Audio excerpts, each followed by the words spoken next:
I just want to ask, though, one of the really interesting chapters in your book is about gold. And there's been a lot of media debate in the past about your views on gold. You yourself have posed the question as to why would anyone want to buy this barbarous relic.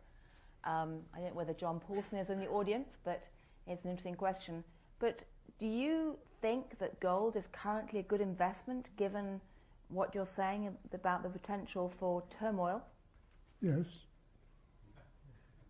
Do you put... Economists are usually perfect in equivocating. In this case, I didn't equivocate. Look, remember what we're looking at.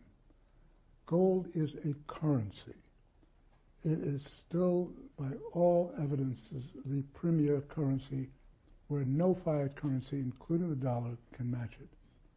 And so that the issue is, if you're looking at a question of turmoil, you will find, as we always have in the past, it moves into the gold price. But the gold price is actually sort of half a commodity price. So when the economy is weakening, it goes down like copper. But it's also got a monetary characteristic which is intrinsic. It's not inbred into human beings. I cannot conceive of any mechanism by which you could say that, but it behaves as though it is. Intrinsic currencies like gold and silver, for example, are acceptable without a third-party guarantee. And, for example, at the end of World War II, or just at the end of it, Germany could not import goods without payment in gold. The person who shipped the goods in would accept the gold and didn't care if there's any credit standard associated with it. That is a very rare phenomenon. It's the reason why, for example, in a renewal of an agreement that the central banks have made, European central banks, I believe, about allocating their gold sales, which occurred when gold prices were falling down, that has been renewed this year with a statement that gold serves a very important place in monetary reserves. And the question is, why do central banks put money into an asset which has no rate of return, but cost of storage and insurance and everything else like that? Why are they doing that? If you look at the data, with a very few exceptions, all of the developed countries have gold reserves. Why? Well, I imagine right now it's because of a question mark hanging over the value of fiat currency or the credibility going forward.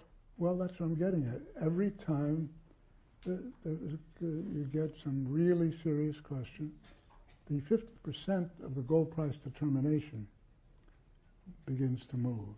Right. And I think it is fascinating. And I don't know, is Ben Steele in the audience? Yes. There he is, okay. Before you read my book, go read Ben's book. The reason is you'll find it fascinating on exactly this issue, because here you had the ultimate test at the Mount Washington Hotel in 1944 of the real intellectual debate between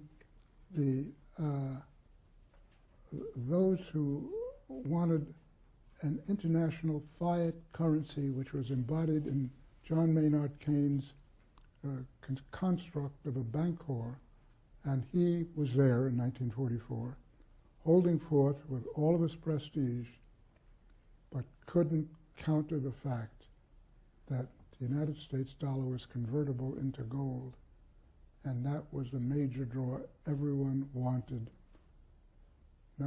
America's gold, and I think that Ben really described that in extraordinarily useful terms as far as I can see. Anyway, thank you. Right. Well, I'm sure with comments like that, that will be turning you into a rock star amongst the gold bug community. In fact, you'll probably be trending on Twitter today. But we do have time for half an hour for questions.